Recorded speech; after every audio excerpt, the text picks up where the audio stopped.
My name is Jason Bowman. I'm from Dublin, Virginia. I guess my story would start when I joined the Marine Corps. Went all over the world with that. I was a Hummer mechanic. I worked on Humvees. And as the years progressed, I started my own business, just simple auto repair, and that was it. I enjoyed it, but I always wanted to somehow incorporate fly fishing into what I do for a living. That way I can just do it constantly. I'm Wesley Hodges. I'm the owner of Wesley Hodges Fly Fishing. Born and raised in Texas. Immediately after high school, I went into the military as in the 82nd Airborne Division. There I was just an infantry grunt.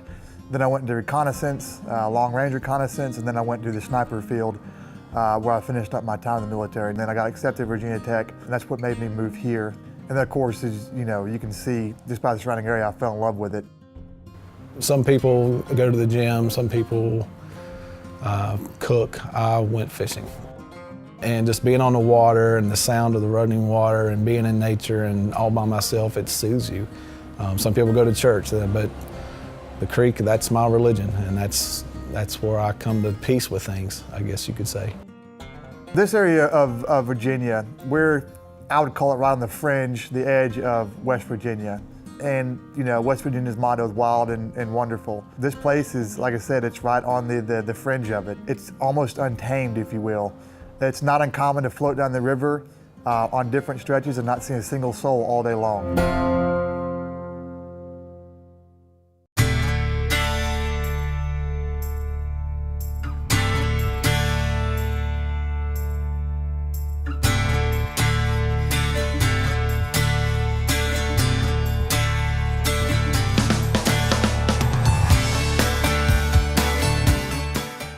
The New River itself is predominantly known for the smallmouth bass. I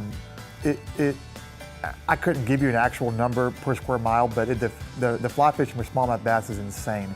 And then also probably one of the best muskie fisheries along the East Coast as well.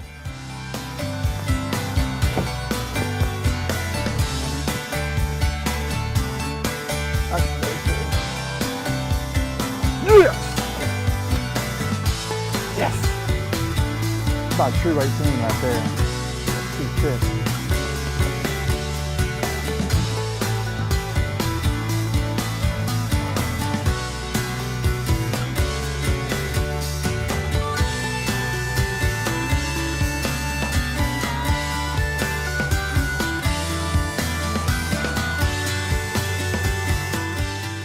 When I first moved here, I started fishing some of the trout streams in the area. People don't realize this, but it's one of the trout streams we have in this area here.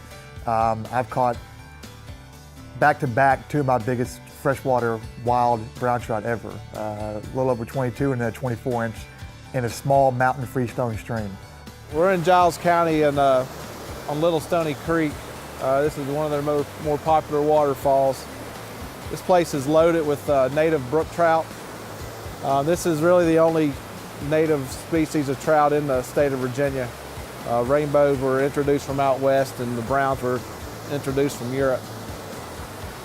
But this is the trout that really got me started on where I am today as far as building fly fishing trucks and everything.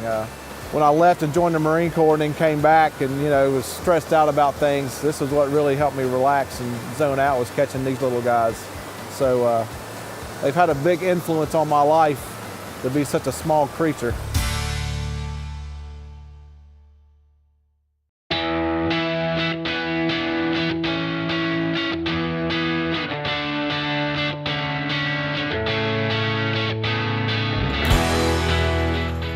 As you start guiding, you start looking for ways to improvise, to adapt your equipment, to make your clients more comfortable, or whatever it might be to make your day easier, because guiding is not, Fruit Loops. It's not easy.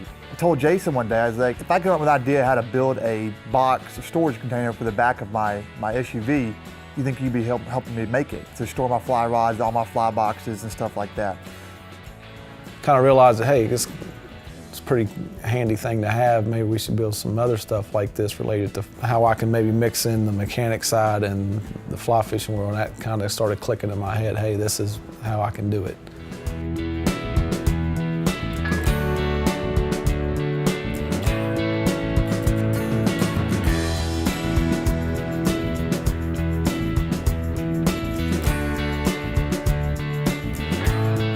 One of the key things with this stuff that we're making for the trucks is organization. You throw all your fishing stuff in the back of a truck and it gets thrown around and broken, and it's just a cluster. It takes more time.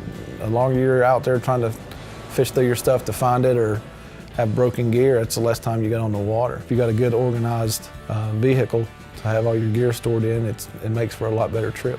Jason's ability to fabricate and design custom equipment for fishing and hunting guides just basically makes their job and their day a lot easier.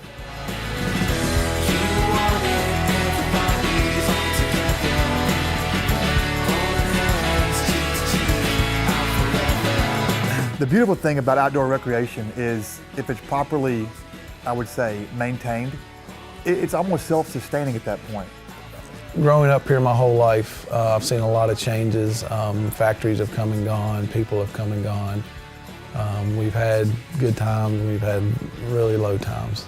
But the one thing that's always stayed the same is the river and these mountains. When I'm in a good mood, I go fish that river. When I'm in a bad mood, I go fish that river.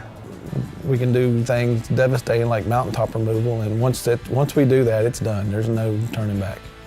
Or we can create a sustainable economy through recreation where this will be here for our kids and our grandkids.